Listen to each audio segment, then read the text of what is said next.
And so we're going to bring on our next guest, and it's Denny Bryce. And Denny was on the show a couple of years ago, I want to say, with her previous book. And she has a new book that just came out or coming out. It's brand new, The Other Princess. So we want to welcome back Denny to Black Authors Matter TV. Hi, how's Hello. everybody? Hello. And I see you and both of those beautiful covers behind you. Yeah. You were on, were you on for the Wild Women in the Blue? I think it seemed like you were on for a different book. I was read the other book.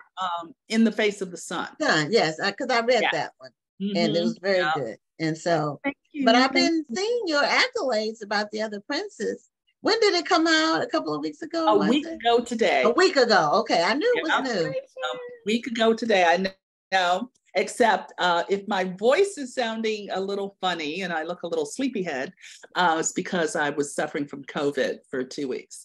So I didn't get to do any live events for the book. So I'm very excited to be able to do some virtual events and talk about this book, because it's doing okay. It's doing okay. It has a lot of positive feedback I'm hearing, and a few copies are getting sold. So that's always good. I checked out the reviews, and there you have a 4.5. That's almost as good as it gets when you have multiple reviews, because it's hard to get a solid 5. Once you get into the multiple reviews, some nincompoop is going to give some hater. That's the old word, but it fits. That's what I call them too. In my heart, I say that. I don't say it out loud. They will do a low number just because they have the power to do it. I think that's it. Because they could move on and do something else. Like I said, I don't have a problem with a less than 2 or less than 4 or 3 review. I just want to know why. If you just do one of those drive-by 2 or 3s, don't tell me what you didn't like. A drive-by 1 or 2. That's the thing. Yeah. A drive-by 1 or 2. I heard someone said to me that sometimes people will mark different things when they mean to read it eventually, and that's how they track it. Which, that's me being kind, because I don't think it's really that. But you know what? As a book critic and a reviewer myself, I say everyone has a right to their own opinion, and some stories work for people. Some stories, same story. Right now, what did I see? Christian Hanna's The Women, which is not coming out until 2024, is up on NetGalley, up on Goodreads. People are, have early arcs and are reading away. And she has, I think she's averaging, for a while there, she was averaging like 4.8. It was like 5 stars. And then there came those people. Those people came by. So, different people. And some of them wrote, people have different sensibilities or different emotional context that they bring to a story. I'm doing a blurb for a book, and I won't go into details about it, but I love this book. But at the same time, it's one of those books where you just go, ooh, I'm so mad at this situation that this character is in, that I had to back up. I had to put it down for a minute. And it's not that it's not a great book, because if it's making me that emotionally there, it's good. But at the same time, I'm like, oh, I can't. But it's historical fiction, and I can't go back in time and beat some butt and stuff like that. So I just have to move on. Well, speaking of historical fiction, we have The Other Princess. And as I'm looking at the title, it's about Queen Victoria's goddaughter. Yes, it is.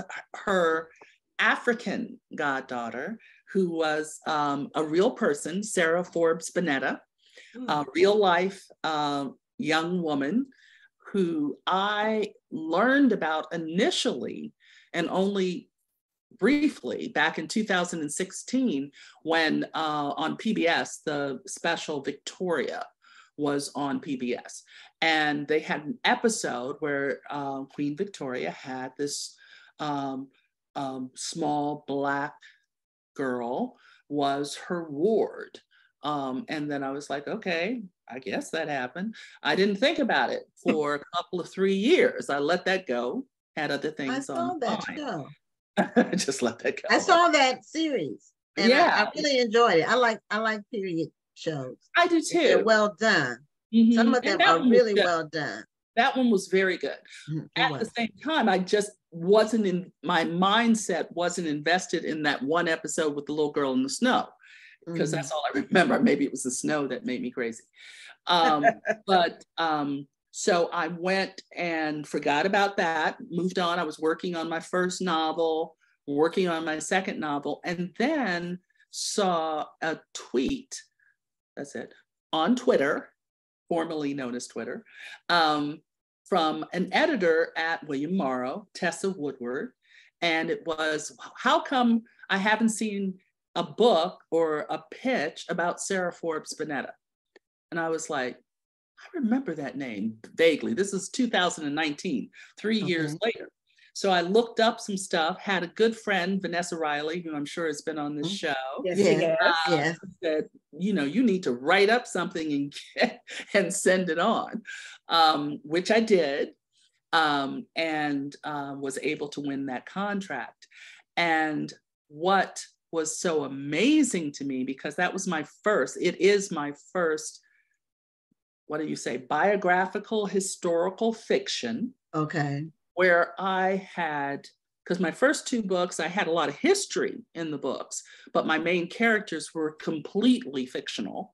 And I didn't have any diaries of dancers for Wild Women in the Blues. I didn't have any diaries of chambermaids from the Los Angeles story or anything like that. I didn't have the words of those main characters that I was writing about, but I did have and found the words of Sarah Forbes Bonetta. And that was inspiring in a whole different way of building story for me. Finding her letters, her decisions, her choices in certain situations, and then so much information about those years during the Victorian era and how West Africa, Freetown, and Lagos and the Dahomey and all of these things were so intertwined in the way the monarchy was dealing with Africa, colonialism, and the church, the British church and missionaries, and just so much information that was accessible to help.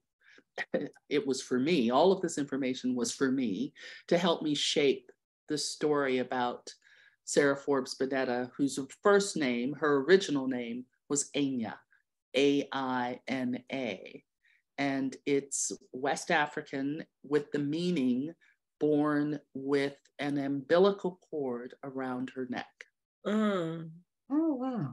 And so you can imagine that perhaps having that be her entree into the world could have something, someone might say her destiny was going to be hard knocks, potentially. So, but that's actually what it meant. The name thing is just, that's how the book begins. It does introduce you in the prologue to a scenario that I feel strongly might have happened with her mother giving birth and making choices right off the bat about her little girl. And did she really want to name her what the name she deserved? Did that put a certain weight on her back? And as a mother, do you want to start your child's life on the hard side of life? So it goes from there. Well, the cover is beautiful, I will say. Yeah. It's very eye-catching. And she has on red, which is red was a very popular color in the Victorian era, so that was accurate.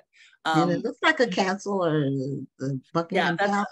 It's I can't remember the name of the building in the background right now. It's not Windsor Castle, or it might be one of the buildings, but it might be one of the churches too. But when we first started working on the cover, there were certain things that we really wanted, or I really wanted to make sure was a part of it. And she's elegant. When she gets to her lifestyle in England those days before she returns to Africa and back and forth and whatever her travels and adventures were, she was an elegant, very mindful of her appearance. And so her hair was important, the earrings, just everything. I wanted it, the shape of the dress. This is pretty much the initial design that I was shown, but then we dug in, if you will, to get certain things happening. Okay. Well, it's really, really gorgeous. It looks like it's a sunset. Yeah. Okay. Yeah. One question I had, when it this is like you said, biographical historical fiction. How do you blur those lines to where you don't make it too biographical or too historical, because it's supposed to be fiction at the same time? But then where do you draw the line where it's not so much fiction to where you muddy the real story? So how do you make that balance? Well, there are a couple of steps that I go through personally. First, I focus a lot on character, because readers are in the book to see what happens to, they want to have some sort of connection. They may not agree with the character, they may not even like the character, but they have a connection to the character. So I really focus initially on character. After I do what I call my benchmarking. So my benchmarking is, I have a huge timeline that is actually online, because I don't do paper. Everything is some sort of system as far as I'm concerned. And there's some great tools online. So I use this thing called Aeon Timeline. So I put in my benchmarks. So I know when she was born, when she died, who she knew, what her address was in 18,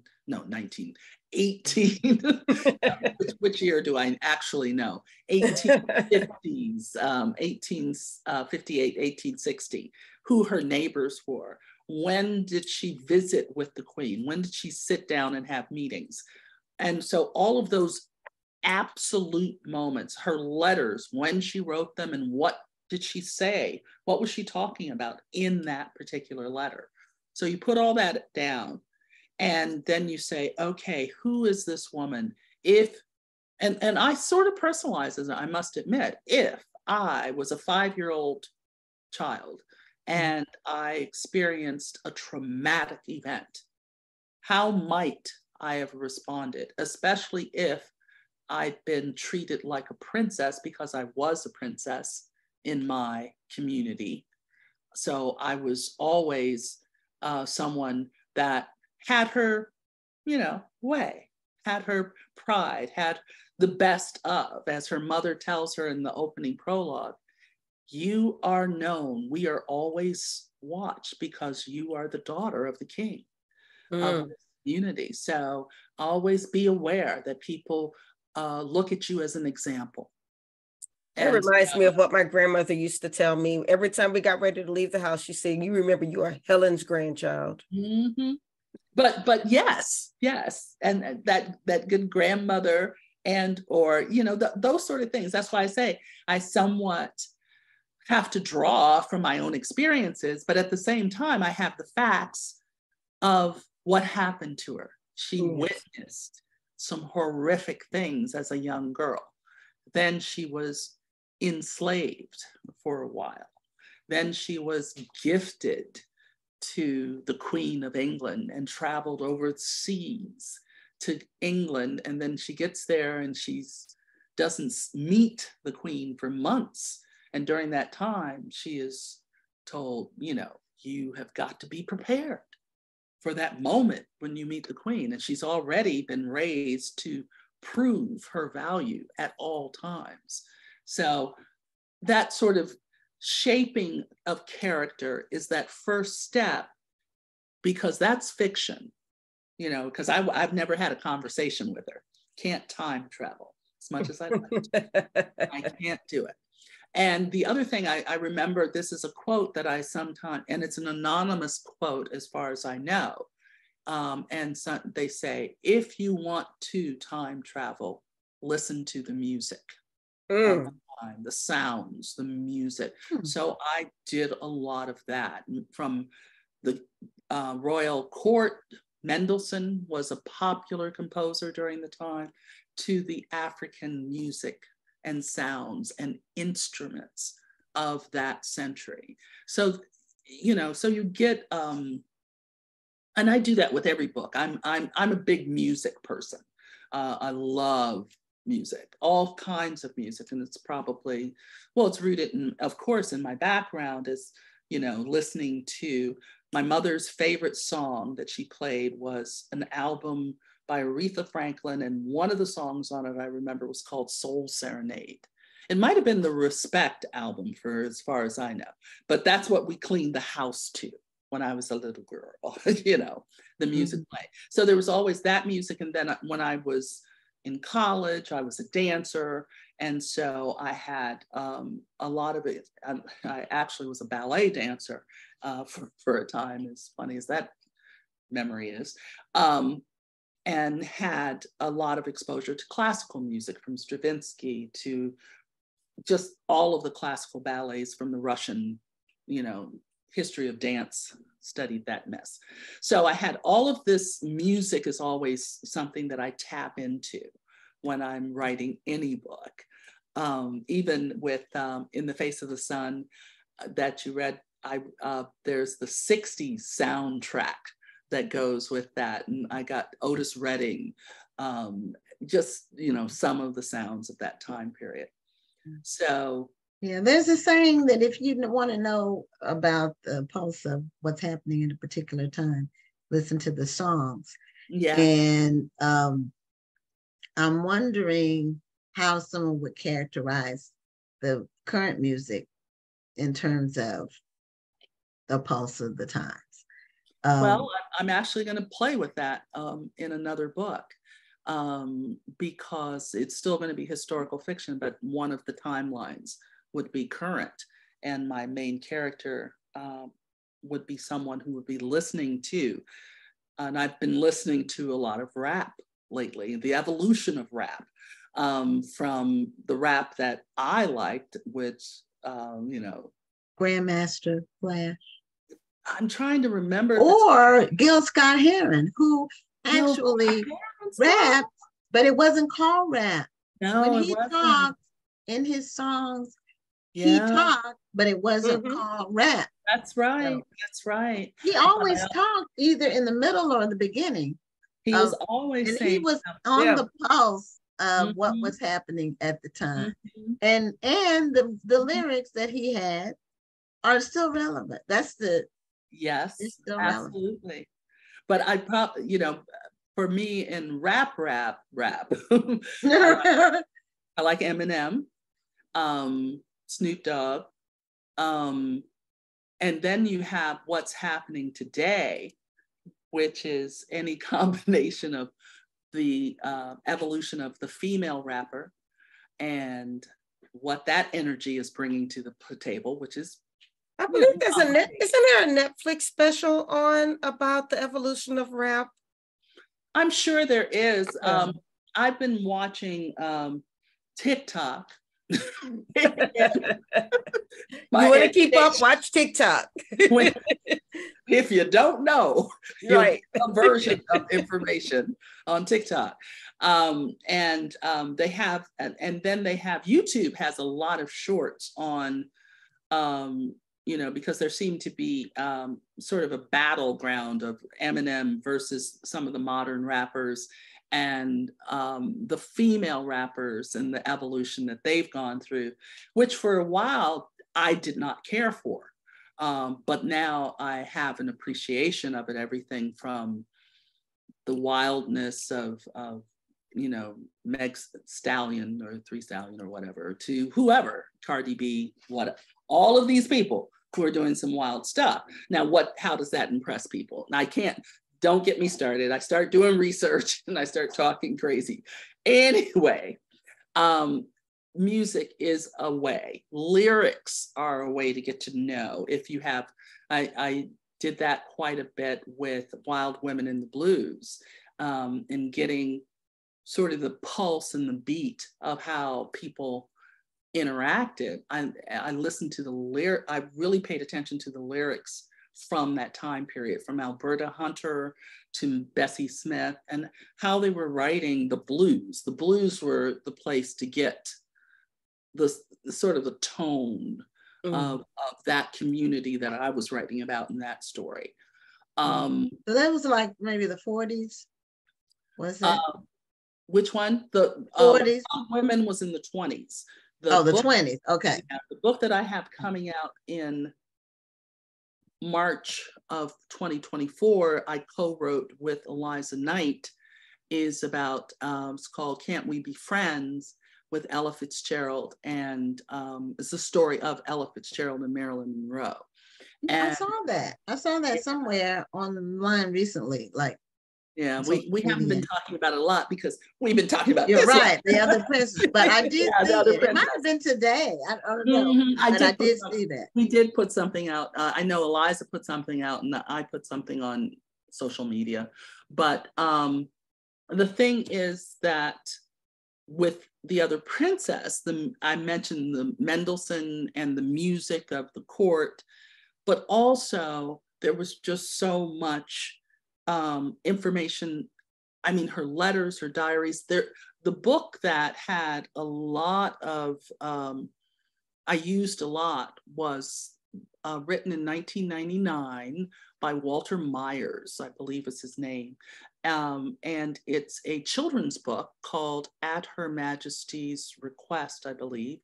And he was someone known in the bookseller world as being, he just African-American man. He really liked to dig for information.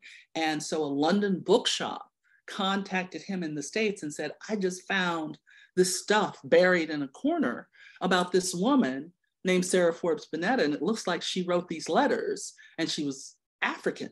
You might be interested in it. So he jets on over and grabs all of this information. And he was one of the people, because someone said, I think we talk about her being, Sarah Forbes Bonetta being someone who was unknown, had disappeared from history. Well, I didn't find her. She was found by others going back 20, 25, 30 years, but she wasn't talked about, even though there are newspaper articles from British press from that time period where she's mentioned. It goes back to what a lot of the historical fiction, the Black authors of historical fiction are so excited about, is all the stories that we have that haven't been told, and all of the stories that are not just historical fiction, any genre that you're interested in reading.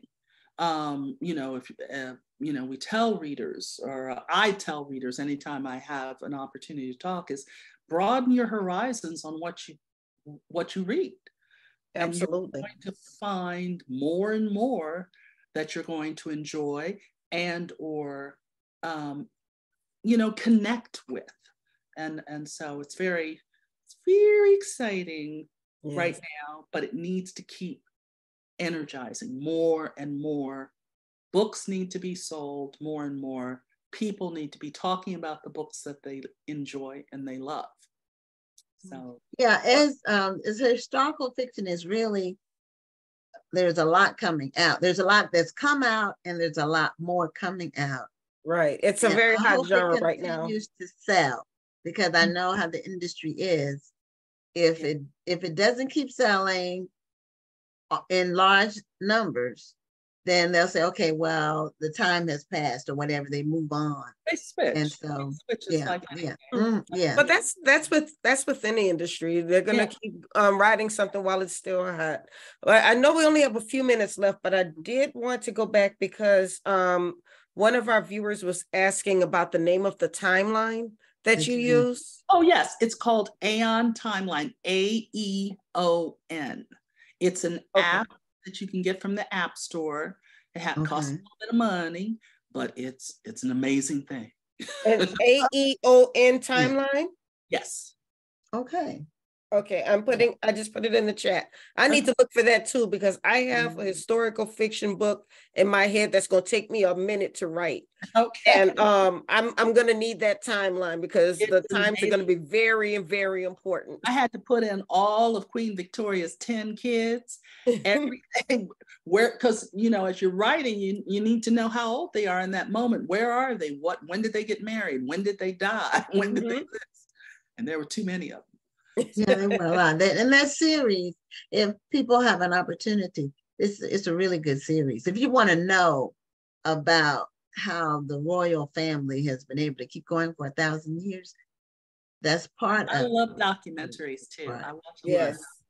Yes, absolutely. They are very good. So we're getting close to the end of our time. So let people know how they can get a copy of The Other Princess. The Other Princess is available wherever books are sold, at your booksellers, you can buy it online, you can Amazon, Barnes and Noble, every place has this book, and I'm very excited about it. We had a listing recently in the Washington Post. The fabulous Victoria Christopher Murray recommended it on NBC Washington, D.C. I saw that. I saw it. I was like, wow. I said, yay. Yeah. And there's some more things coming down the pike. So spread the word. Word of mouth is good. The Other Princess, a novel of Queen Victoria's goddaughter, and visit my website. I'm also talking to book clubs. I just put together a big book club kit that I'll post tomorrow, not today. Okay. Yeah, book clubs are. So we need to be following you, is what you're saying.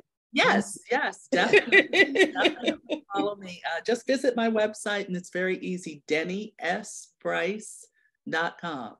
I'm also, that's my handle wherever I go, Denny S. Bryce, Instagram, Denny S. Bryce, Twitter X, Denny S. Bryce author on TikTok. So yes, I'm on TikTok. I don't know what I'm doing there. Yeah, I do. Let me know. Well, we just put your website in the chat. So if anybody wants to come looking for you, they can find you there. And we also put the link to your book in the chat as well. Thank you. Thank you so much for having me. I really appreciate it. Well, I enjoyed this conversation. Thank you so much for being with us tonight. And congratulations again on your book release. Thank you so much. Okay, have a great evening. You too. Bye-bye. Bye-bye.